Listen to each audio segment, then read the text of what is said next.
So still to the day, this is the best sounding radio I think I've ever heard. I've heard other people on them. I get on it all the time. Everybody always asks, wow, what radio are you on? And, you know, a lot of the other radios you can get on and they won't complain, but like you get unsolicited auto reports on this radio.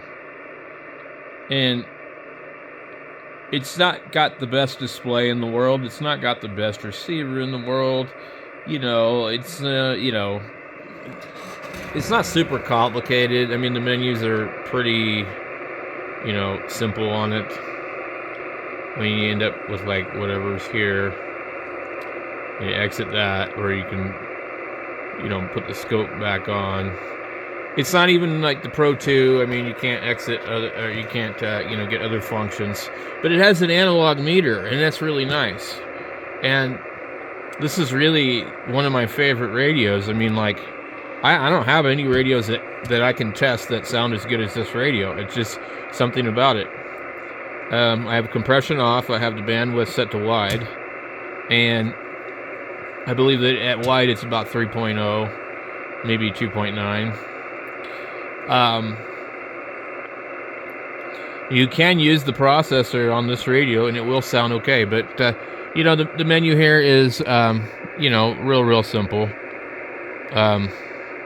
This here will change the span of like what you're looking at on your scope.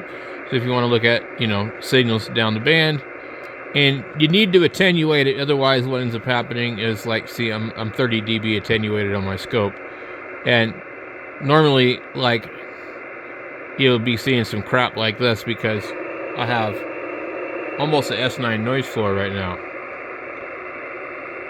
But attenuated 10 dB, still pretty loud. I don't know what the default is. I just leave it like 30. Okay, so, and then you have a marker here. You can have it do different things. The subband marker, TX marker, or just that white line. I just leave TX marker, and then hold. We'll just freeze it where it's at. So like if you saw a signal like this, you could click hold, and then we could go over here. Where's my marker?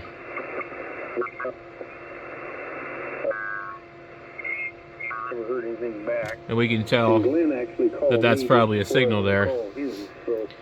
To take it off hold. So that's a nice function for, like, you know, kind of a basic fish finder. But I see, what else does it have in here that's of interest?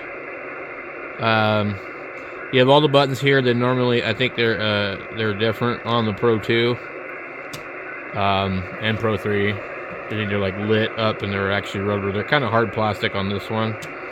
So you got antenna 1 and antenna 2. I don't ever put 2 antennas on here. That's how you make it fail. Preamp on, off, attenuator 6 dB, 12 dB, 18 dB off, slow, fast, mid.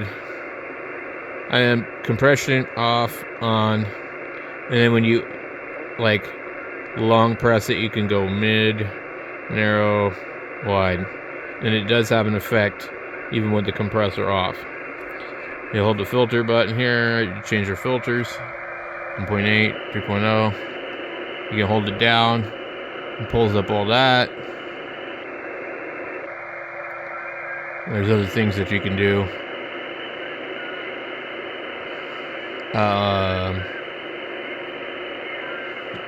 And you can go in here with the twin PBT, and you can go in here and you can change your filter. So you'll see the filter change. It gives you a visual of like where things are at. And then if you don't like it, you can just go PBT clear. You just hold it down. So,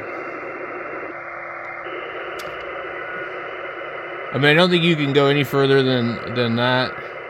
I don't think there's a way to do that. Bandwidth. So, Yeah, maybe you can hold that down and you can go wider. I don't know what DEF is. But anyway, and this radio actually has dual watch. And so, let me exit out of here. So, there's two receivers, basically, I guess. I don't know. But if you put headphones on, it needs to be on the same band. So, like, let's find something here.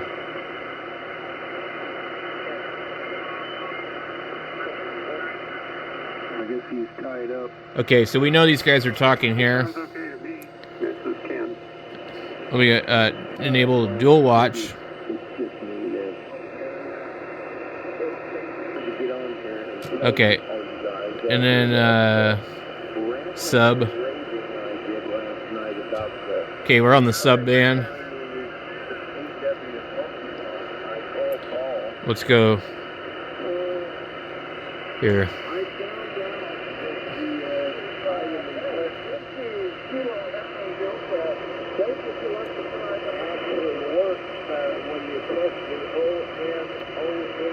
So I'm listening to both conversations.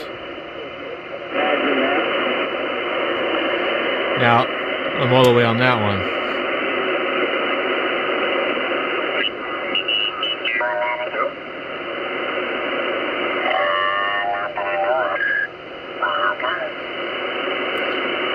We were really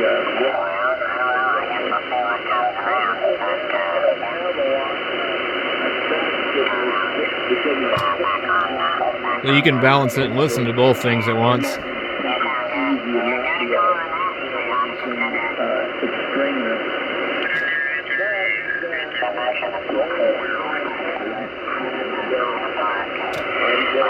These guys are in between frequency.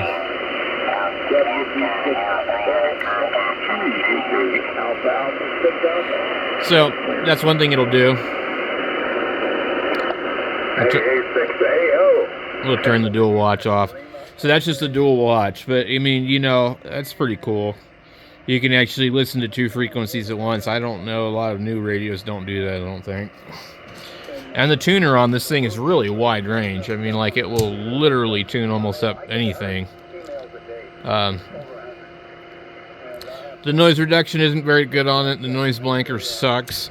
10 meter band is really noisy. I mean, there's a few things that are really not good about this radio.